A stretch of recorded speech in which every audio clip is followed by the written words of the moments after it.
in the Student Success Center on the second floor in room 222 in the space. And so I'm just going to take a little bit of time to go over some tips for resume writing.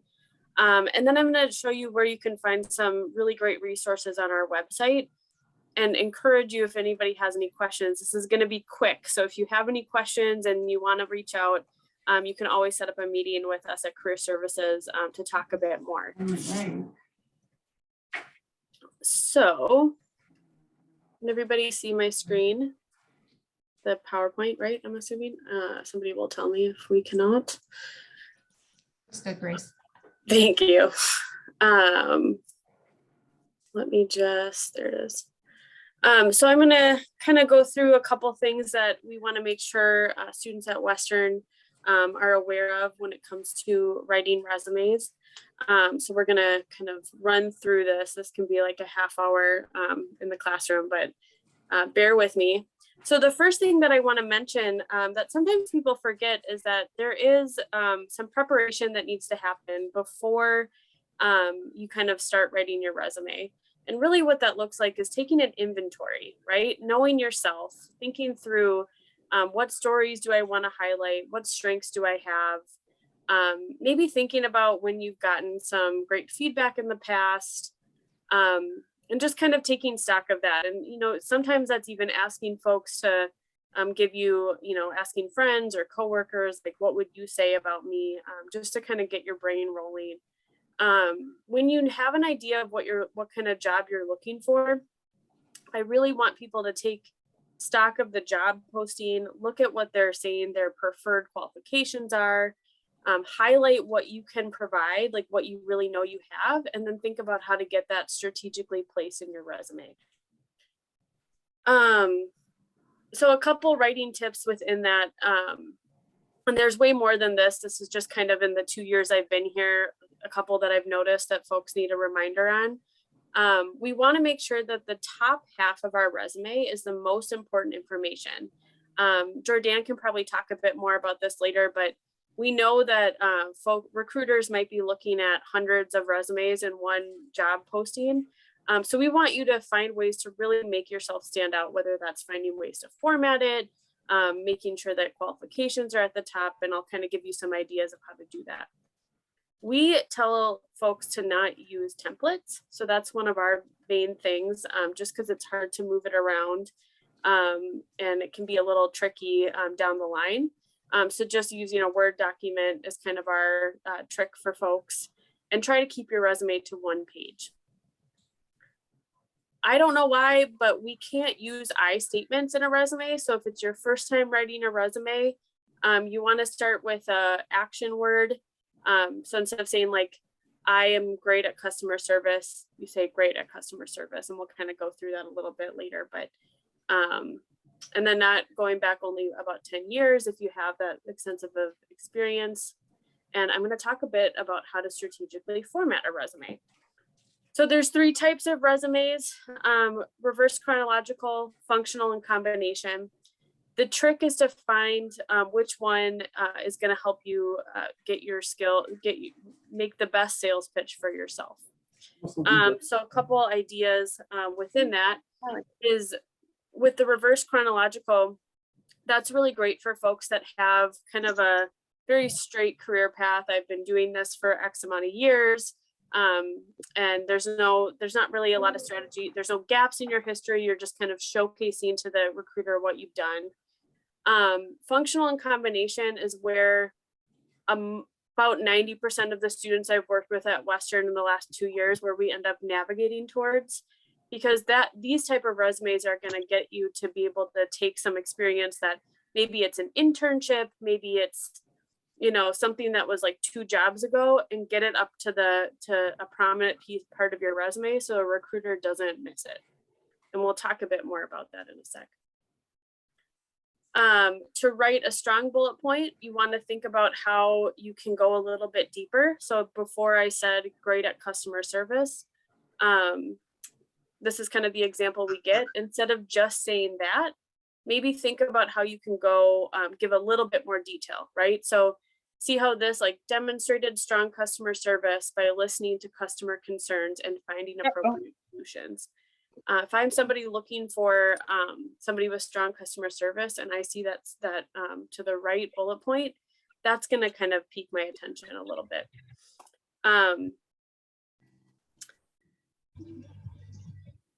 Kind of what I said before, when you're coming up with different bullet points, is to think about different things that you can that is going to impact the work that you've done that's going to impact to the employer.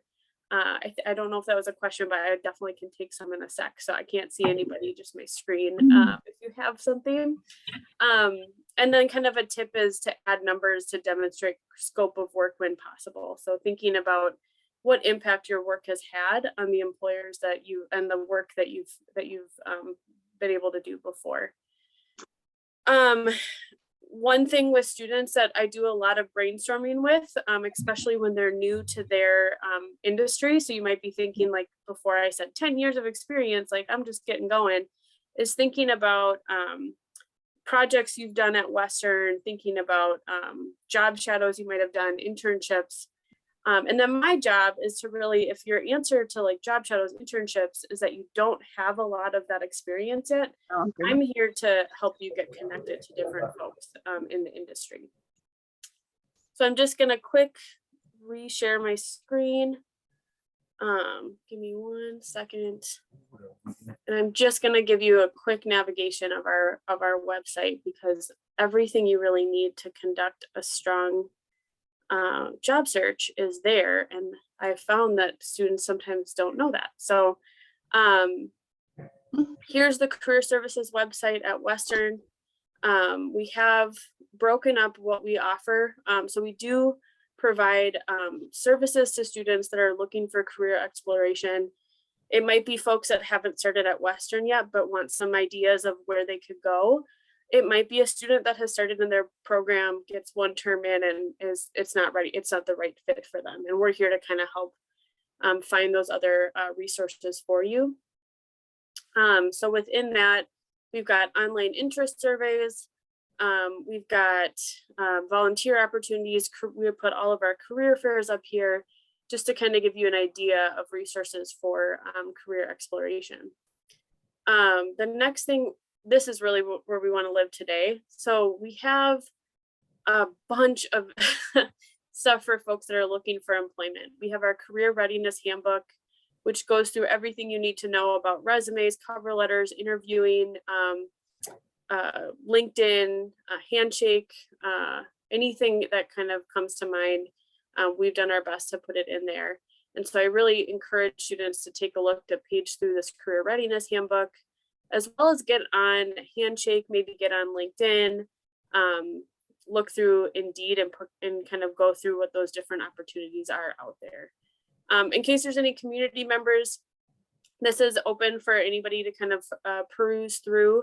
If you're not a Western student, I just want to do a quick plug for the Job Center of Wisconsin. So there are a couple, you can kind of create and edit your resume and search jobs. And then we do have a local folks here in La Crosse that can help you get connected depending on your eligibility. So that is what I have today for you all. I don't know if questions are now or later. I'm happy to answer any that come on, but I know Jordan has a lot to say as well, so I want to give her the time. Thank you so much, Grace. I appreciate it. I do want to just quickly ask you to do a high-level overview of Handshake so that folks that are on the call understand what Handshake is and how it works for both students and employers. If you wouldn't mind, and then any other questions that folks have for Grace, we'll take those at the end. We've allotted about 10 or 15 minutes for questions. There's 19. Good afternoon. Awesome. So Handshake, thank you so much for that was very quick. I don't know I can't Let me mute quick. It's okay. Just a quick reminder for those that are on the call, just to mute yourself if I can't. There we go. I think we got it. There we go. I should be able to keep going, but I have a hard time. So Handshake is our platform for Western students. So one thing to just keep in mind for you all here, a big part of my job is connecting with employers, employers reaching out to us and saying, you know, these are the jobs we're recruiting for. And what they need to do first is they need to get on Handshake. So everybody that's looking for Western students are going to have a Handshake profile. What I do after that is I get recruiters will email me like, this is what we have. And I send those Handshake postings to the correct program. So students get emails from career services saying like, this is something, you know, you might, if you're looking for a role, this would be a really great opportunity for you. So we've done a lot of vetting on our side. The employers, there are employers that are looking for students just like Western students. Getting in and creating a profile is really similar to LinkedIn. So you get in, you can kind of create your profile, update your resume, put like job alerts where you can see what's out there for you. And I have heard a lot of students coming to me and saying that since they started using this platform, which we launched about a year ago, they are getting recruited within Handshake. So there are folks in there looking, you know, if they find somebody that matches, they can message you right through there and say, hey, will you apply for, like, we want you to apply for this job. You look like the person that we're looking for. So it's an easy thing to get signed up on and helps you to find that right job for you next. Perfect. Thank you for doing that. I appreciate it very much.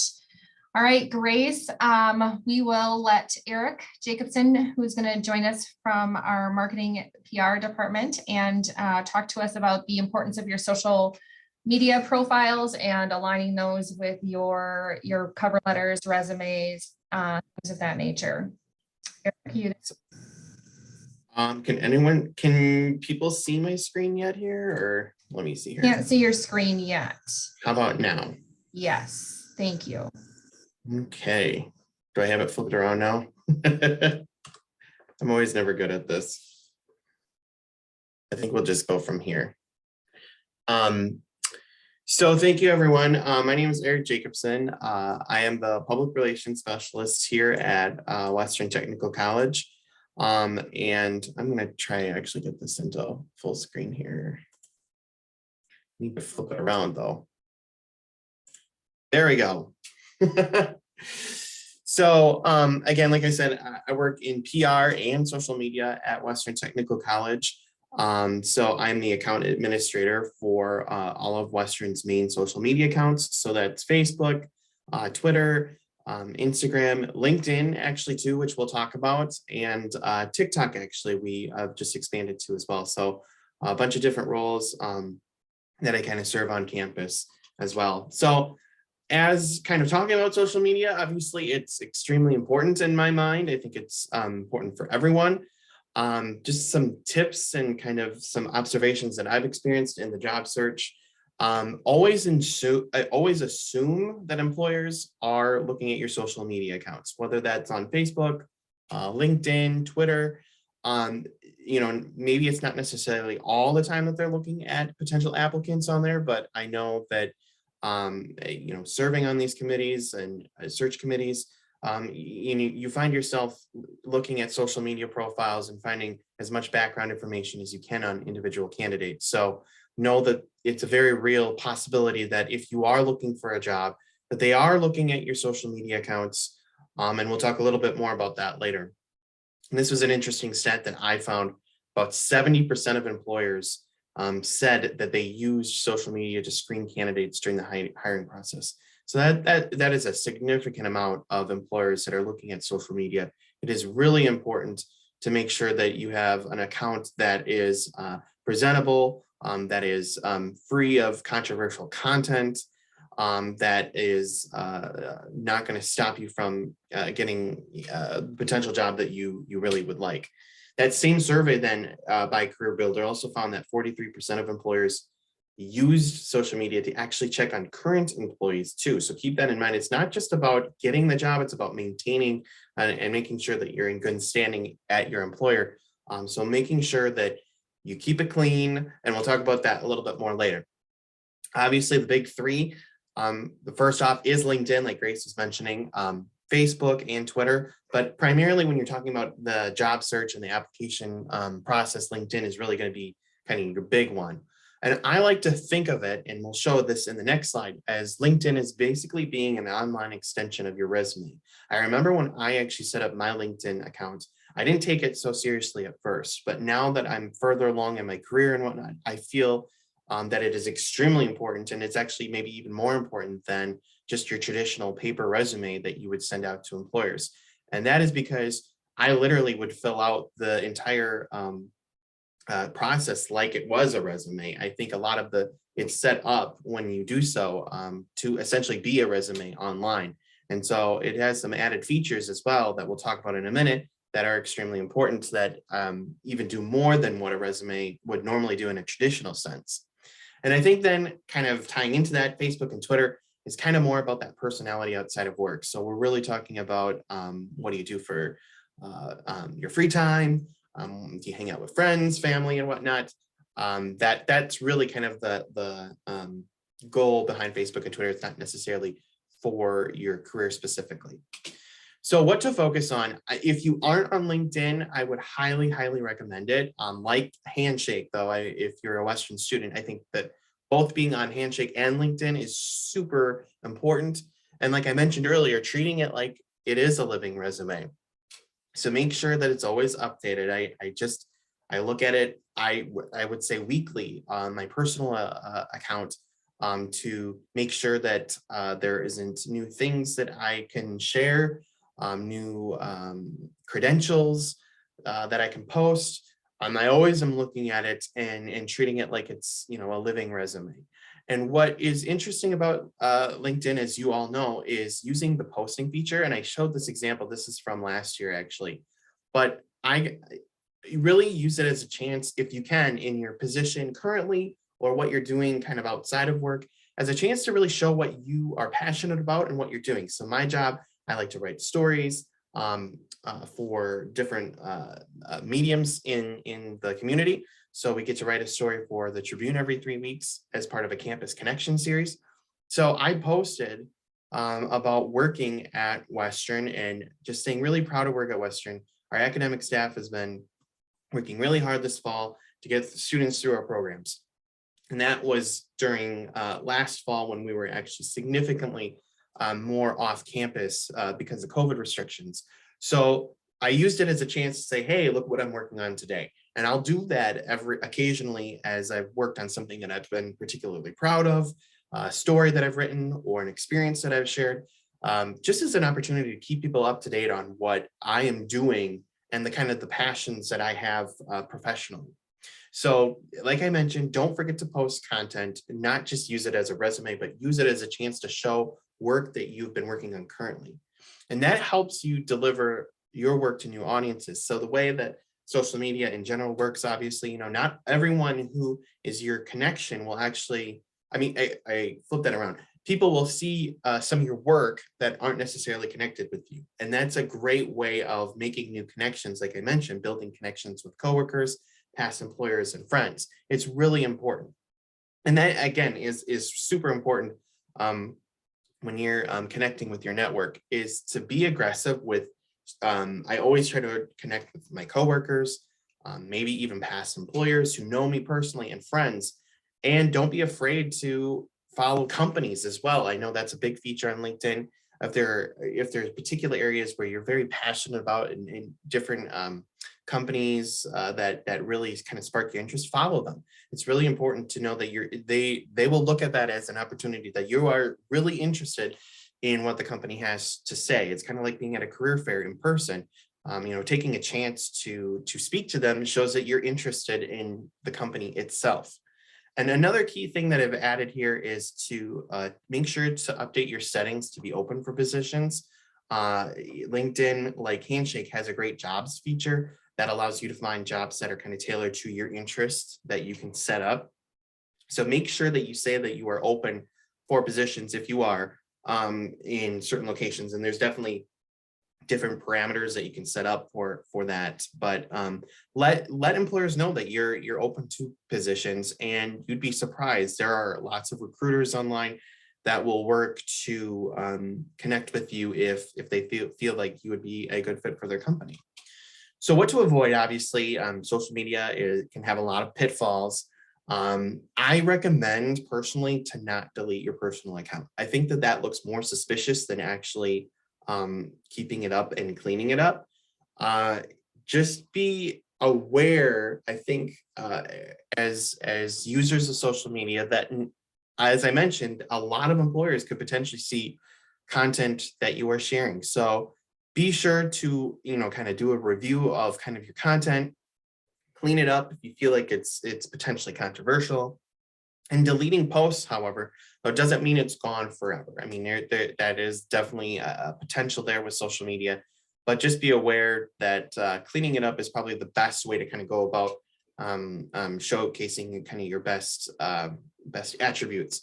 So according to Business News, the biggest posts to avoid are inappropriate photos, videos, or information, drinking or using drugs, and discriminatory comments related to race, gender, and religion. And there was an example actually, so obviously being an employee of Western, at one of our colleges at Fox Valley over on the other side of the state, talking about his personal page. He had some inappropriate comments with regards to Muslims, and different comments with regards to race. And even though it was on his personal page, he actually got fired for those comments because they didn't condone that behavior. And that's a very real possibility. So please be aware of that. If you are worried about your content, please do make sure that you keep it for an appropriate level on social media. So that is kind of the basic lowdown that I had. But if you have any questions more specifically, I'll be on here as well. But my email is there located, and you can put that in the chat. If anyone has any questions with regards to any other social media comments and questions regarding their career. Thank you so much, Eric. I really appreciate you taking time to walk us through that. I think it's all very important information and things that we don't always tend to think about when we're building our resumes and applying for positions. So thank you very much. As Eric mentioned, save your questions and we'll take questions afterwards. And now I'd like to welcome Jordan Butler from Quick Trip to talk to us about what they look for in qualified candidates. Are you there, Jordan? Jordan? I am. Well, thank you, Stephanie. Can everyone see my screen okay? Perfect. Well, as Stephanie said, my name is Jordan Butler. I work in the recruitment department at Quick Trip. So I'm very excited to be with you all today to talk a little bit about Quick Trip, give you guys a little bit of a history, but then really focus on our recruitment process and hopefully help you a little bit in your job search. So just to give you a little bit of background about Quick Trip, our first store opened in 1965 in Eau Claire, Wisconsin. So even though our headquarters today is in La Crosse, our very first store did open in Eau Claire, and we have seen tremendous growth since then. We actually just celebrated our 800th store opening at the end of December, and today we currently have 804 stores open. So it's very exciting to see our growth since 1965. You probably know us best by Quick Trip, but we do also go by Quick Star, Tobacco Outlet Plus Grocery, and Stop and Go. How Quick Star came about was when we moved into the Iowa market, there was already a Quick Trip with a Q. So to avoid confusion, we decided to go with Quick Star. Tobacco Outlet Plus Grocery came about basically the same as any Quick Trip, but just without the hot food. And then Stop and Go we acquired a little over a year ago. So just know any Stop and Go you see is owned and operated by Quick Trip. So I wanted to bring up our mission statement, which is essentially the golden rule of treating others the way you would like to be treated and to make a difference in someone's life. And that's really important to us at Quick Trip. Our culture is very important to us. And I think that really relates to our interview process. If you ever interview for a job at Quick Trip, don't be surprised if you're asked, tell me about a time that you performed a random act of kindness for someone, or tell me about the last time that you feel like you made a difference in someone's life. We always say here at Quick Trip, we can teach you the technical skills. We can teach you to work the computer software we use, or the specific process to do something, but we can't teach you how to be a good person. And we're looking for people that fit our culture. So don't be surprised if you interview with us and you get asked questions to really get to know who you are as a person. One popular point that I wanted to put in here for our coworkers is our 40% profit sharing. So whatever QuickTrip makes in a year, 40% of that goes right back to the coworkers. It's a nice way for the Zietlow family to say thank you for all of your work, no matter what position you are at QuickTrip, whether you're the VP of marketing, a part-time guest service coworker, a sanitation coworker, everyone at QuickTrip gets a part of that 40% profit sharing. And again, just a way for the Zietlow family to say thank you for all that the coworkers do. So I wanted to take you, if you are interested in a position at QuickTrip, kind of walk you through that process of how it looks for us. So you can find all of our career opportunities at quicktrip.jobs. That will bring you up to our career page here. And we have a couple different options of how you can go about finding a job. First, you can go to the search by keyword. If you have a specific area or department that you know you are interested in. So for example, marketing, accounting, information technology, anything along those lines. If you do want to just browse at our opportunities, you can click one of the tiles that we have down here. You can see distribution, transportation, retail leadership, and then there is a corporate opportunity tile if you do scroll down a little bit. And that will give you all of our current openings that we have at the moment.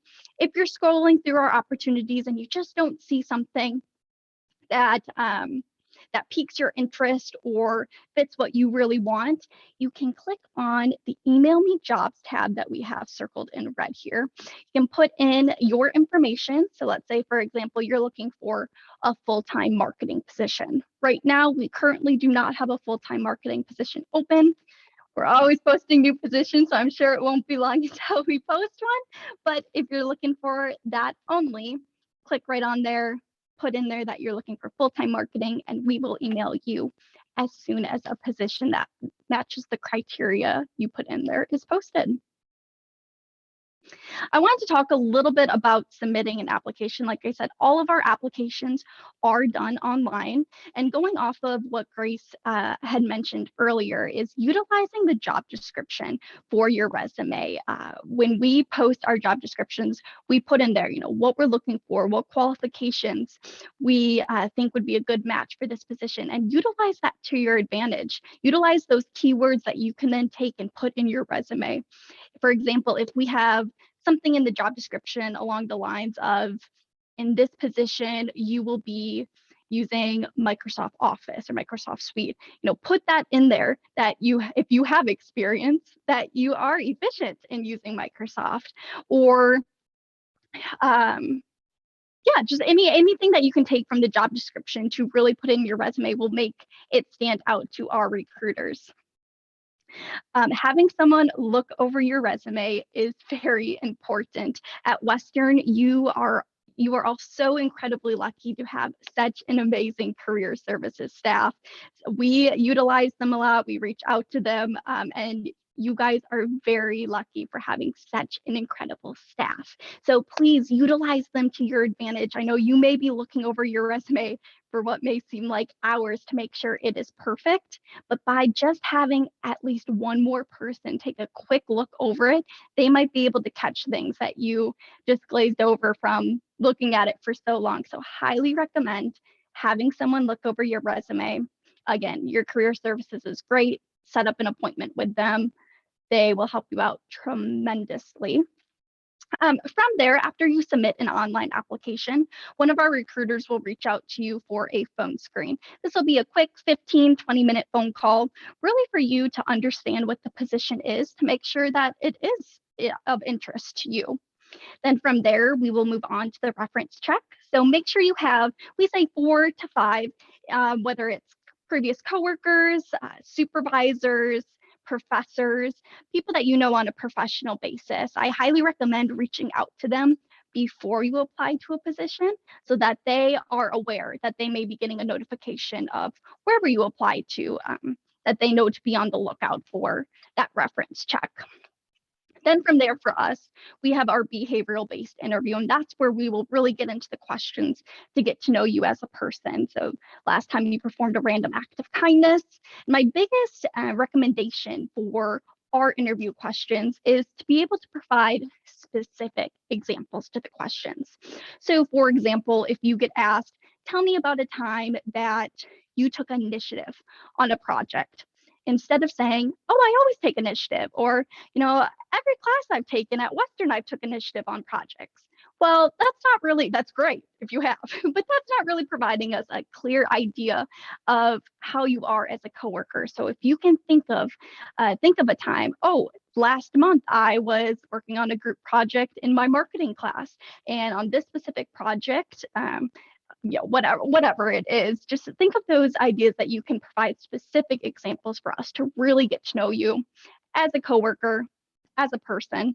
And then lastly, for us, the last step in our recruitment process is meeting with the team that you could potentially be working for, again, just to make sure it's a good match. I think a lot of times people, when they're interviewing for a job, they think it's just the company that has to want them, but you have to want us as well. You have to make sure that it's a good fit for you.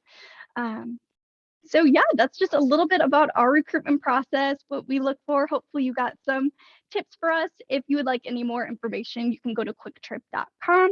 Again, our career website is quicktrip.jobs.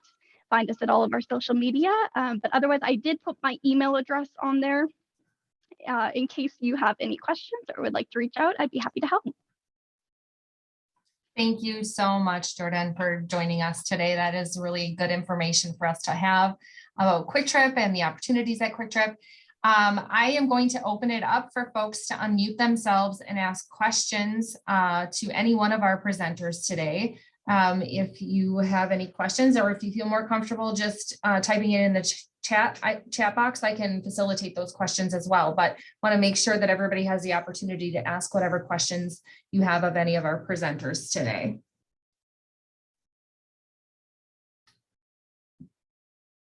Anybody have anything right off the top? Yeah, I do. I got a couple questions. My name is Kevin Hansen. I'm a second year student at WTC. I got a few questions here. I took down some quick notes. For Grace, as far as like your work history and things of that nature, if you're switching careers completely, you're not going to do anything the same. You still want to list them. If you're going from like a construction background to an IT, if your work history doesn't really match up with what you're doing, you still want to try to add that. Even if, like, for example, I've been out of work since 2019, but then I also started school at TC right away. So do you still want to add those kind of work history, or? So that's a great question. What I would tell you to do is to have more of a skills resume. So thinking through how to have a qualifications section of your resume that kind of gets at what you've learned at Western. Again, kind of going at looking at the job posting and catering those bullet points to what they're looking for with the things that match you, right? Like not lying, but like highlighting those type of skills. Mm-hmm. And then what we do in a skills resume is at the bottom, you just list the jobs that you've had. So it's still important to show them this is where these are the jobs that I've held. If you have something that's relevant, we'd build that out. So if you have an internship or a special project, then we'd have a relevant work history and a work history. And so the work history, you don't have bullet points with it. You just kind of say, this is what I've done, because they do want to see where have you been, right? What have you been doing? And then they can, I always tell folks that are totally changing, it might not be relevant, but you're working in construction is going to show me you have the professionalism, you have, there are things that recruiters are going to see within that just by seeing where you've been. So does that answer your question? It does. Yes. Yes. Thank you. I have another question for Mr. Jacobson, Eric, I believe. The question is it appropriate for a company to ask you about your social media? And if they ask, they have access to it? I know this is something that's been brought up in the past years, but I don't know if that's something that companies do. Well, I know I can speak to Western's experience. We do not look at social media from that standpoint. Maybe actually Quick Trip might offer some insight too. I would say by and large, it's a practice that I would avoid using social media as kind of like a scanning process. But I think curiosity gets the best of us, of those who have ever been on meetings. And I think it would be wrong to assume that people haven't looked at social media when they're looking for positions. So that's why I would just stress to just be as careful as, be reasonable and understand that that might be the possibility when you're on a job search. And I don't know if others have opinions on that as well. I'm not kind of from the HR background of things, so I'm not sure about how that works with regards to employees and looking at social media, but I'll feel free to open that up to someone else too. I can speak from Quick Trip's point of view. Is looking at social media isn't a part of our standard recruitment process. I will say it has been brought up before to look at a candidate's social media, but it's not a part of our recruitment process that we look at every single candidate's social media. I will say though, we have been utilizing LinkedIn and Handshake increasingly, I would say in the last 2 years, but really the past year. So highly recommend staying, like Eric and Grace both said, staying up to date with those two sites, making sure it's relevant information. You're constantly updating it because those are great tools that we use in the recruitment process. Right. I was amazed when Eric got to talk about 70% of employers use social media to screen applicants, and then 43% use it just to check up on their employees, trying to make sure they're, aligned with their core values, things like that. Make sure it's, negative things posted. Right. I was surprised by that figure as well, but yes. So, all right. Thank you for answering my questions, everybody. Jordan, we do have a question in the chat regarding Quick Trip's employment opportunities. Does Quick Trip offer any work from home positions at this point in time? We do offer a few work from home positions. Any of our positions that do have a remote option will be in the job description. So when you're looking at our career opportunities, you will see if that's an option, it will be listed in the job description. I just wanted to ask you one question that I know that we talked about. I think the last time you were able to join us on the Get That Job webinar series, you mentioned talking about having specific stories on how during the interviewing process where you're providing examples. In the event that somebody gets very nervous, I know when I'm in an interviewing situation, I tend to ramble on, or I forget what I'm talking about, or whatever that looks like. But if a candidate has a specific job example where they have done X, Y, and Z in that job, is it okay to use that from your perspective? Is it okay to use that example multiple times in reference to different circumstances?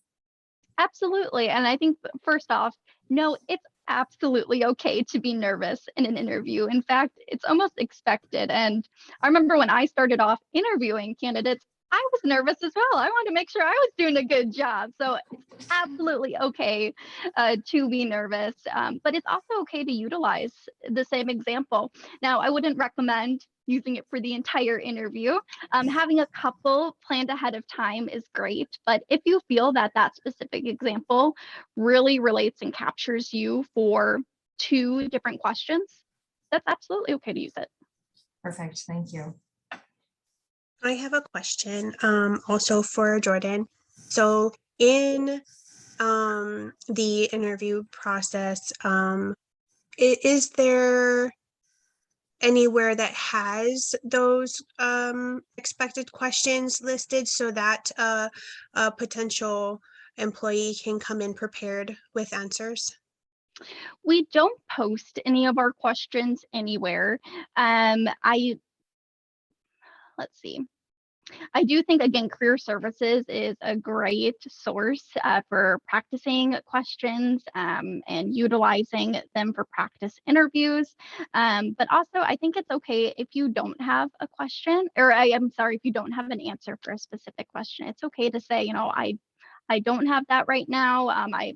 I don't know, but that's, you're nervous. It's okay. So we don't post our questions anywhere. But again, we aren't trying to trick you up with any questions.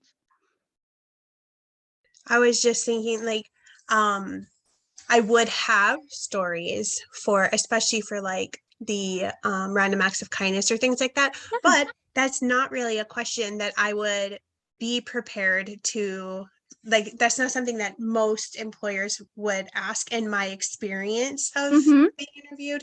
So that's just one that's like, oh, that's different. I love it, but it's different.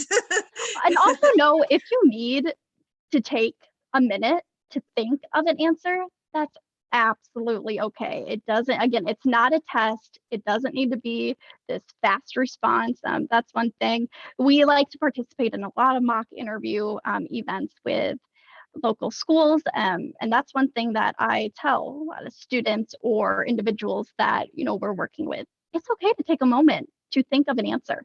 You're not expected to know everything the second it's asked. Yes, and in addition to that, we'll cover off on topics in our next webinar, which will take place on February 15th, where we're talking more about the interviewing process.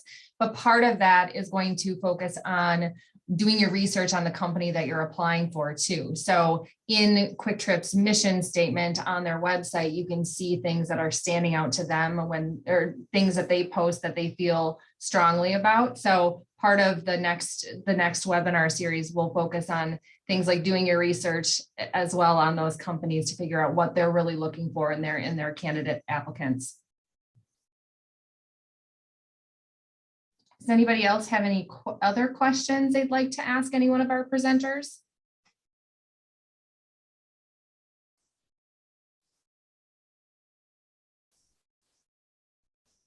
Okay, well, we're going to get done a little bit early today, but I will post this recording on westerntc.edu/get-that-job. So look for that. And then we will have our next webinar on February 15th from noon until 1, and that will focus on how to be successful during the interviewing process. And we will have a representative from Ashley Furniture joining us at that event. So we're really excited for that opportunity to provide to all of you as well. So thank you to all of our presenters so much for joining us today. And thank you to all of the attendees, because we really appreciate being able to share this insight with all of you and help you set yourself apart during this job search process, because it can get a little tricky out there. So thank you all so much, and I hope you have a great day. Thanks, we appreciate it. Take care.